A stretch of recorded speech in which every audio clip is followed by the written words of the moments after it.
Hi, everybody. Hi. Silent disco, it's cool, right? We actually just had our big G2 event in September called Reach, and we took the same approach, and it got to tell you, from on stage, it looks amazing just to see all of the headsets up here. So for a little bit of background on me, my name is Yoni, and I'm head of product marketing at G2. And yeah, we are the world's largest marketplace for B2B software and technology. But what all that really means is it's my job to wake up every day and come into G2 and try to find a way to tell intensely human stories about, one of the more unhuman topics that I can imagine as a marketer and a person, right? B2B software and technology. And so in talking with everyone today, it's been amazing to hear about the breakthroughs that everybody's been sharing. And I think it's such a cool topic to think about in the first place, because there's not just one way that we come to those breakthroughs, right? They come in all sorts of shapes and sizes and colors and in all sorts of different ways. But in thinking about the way that I wanted to try to relate today's story back to what we're talking about here, I wanted to start with a question to the audience, and that what if all of the necessary ingredients that you need to cook up a good old-fashioned breakthrough, right, happen to be the same characteristics and themes that we as people look for in a great go-to-market story. So let's talk a little bit more about that. So let's just do a quick show of hands really quick. How many folks in the room are marketers? All right, okay. So some of this is going to sound familiar, right? In terms of messaging architecture, if you have been in a pitch, if you have read a case study, if you've been on the receiving end of a go-to-market campaign, or if you've actually been on the other side and actually crafted all of those materials, you're probably very familiar with the messaging architecture we're about to talk to. But for us as product marketers, we're classically trained in a very specific type of storytelling that is pretty easy to understand, right? It is problem, solution, and results. This messaging architecture is the foundation for everything that we try to communicate as product marketers. And it's not hard to understand why so many companies, including myself at G2 and beyond, have used it, right? It's easy to understand. It's easy to present and communicate. And also, as someone who's actually on the other side writing it like me, it's actually pretty easy to write as long as you're rooted in the right facts and the right context and the right data points that you need to deliver that story. I think that's why for the last 7 years prior to coming to G2, I had used it so consistently as the framework for all go-to-market activities that would come out of my companies and out of my product marketing unit. And in retrospect, some of those products have landed and resonated and categories were created and great things happened. But also just as often, it would fall flat. The product wouldn't resonate. We wouldn't see the inbound activity that we were used to seeing. We certainly wouldn't see adoption, and we just wouldn't see a ton of momentum around this what we thought was a bulletproof story that we've taken to market, we've vetted with our personas, we launched the right campaigns, and it used to drive me bananas, right? Like what's missing, right? If I'm coming to market with the right context and the data and the structure, why does it seem so hard to capture attention and the minds and the hearts of buyers?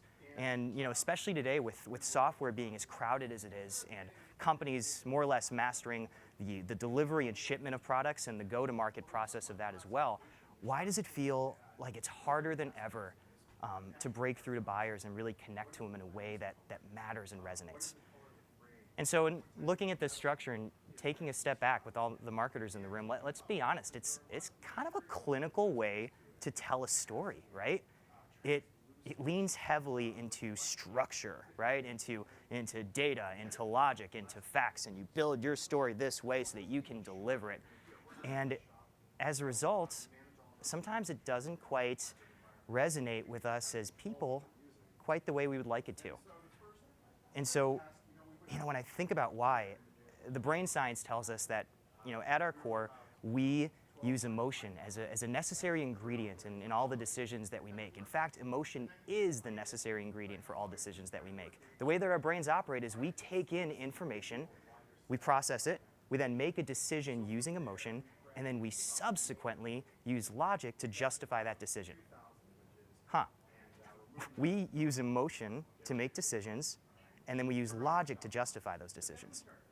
And so in looking at this go-to-market framework for storytelling, why are we as marketers, or as product marketers in my case, leaning so hard into the IQ component of a story, when in fact we should perhaps be leaning in and certainly leading with the EQ, right? I mean, after all, emotion is what makes great stories great. That's why they're great. You build a connection to the story that you're reading, the characters that are on a journey, the world that's been built around them, their trials, their tribulations, until they get to their results, until they break through. That's why we as readers keep turning the page, right? It's what makes it awesome. And I think the greatest challenge for us as business storytellers is to try to tap into some of those amazing characteristics that make stories truly worth reading, both as consumers and buyers, and also, quite frankly, as human beings. Because when we structure our go-to-market messaging and positioning and campaigns in a way that leans in heavily on the IQ, when we still miss that core component of the EQ, what ends up happening is we only build messaging frameworks and delivery that are meant to resonate with a very specific part of me and you and everyone in this audience, right? So when I think about who I am as a person, I'm a product marketer and I'm a buyer, right? There's the business side of me, but I'm also, I'm a son, I'm a friend, I am a fiance, that's probably the newest one. I am a obvious Lord of the Rings nerd, if you saw the previous slide, and I'm a person, right? And so when I think about all those different characteristics that make me me and help me make the decisions that I make, me as a product marketer, as a business buyer, is only what, 1/5 or 1/6 of who Yoni is, or who all of us are as a whole. And so when we take a different approach to go to market, and we find a way to infuse that emotion and tie those elements into our campaigns that are rooted in even some of the most powerful feelings that we don't like to feel, but we know we all do, including pain, discomfort, and transition, what ends up happening is the whole story opens up, because we are now opening up our story to resonate with everything that makes our buyers themselves, right? And all of a sudden, things start to transform in the way that you tell those stories. So, when I think about the problem, all of a sudden that becomes the pain. And when I think about the solution, that becomes the journey.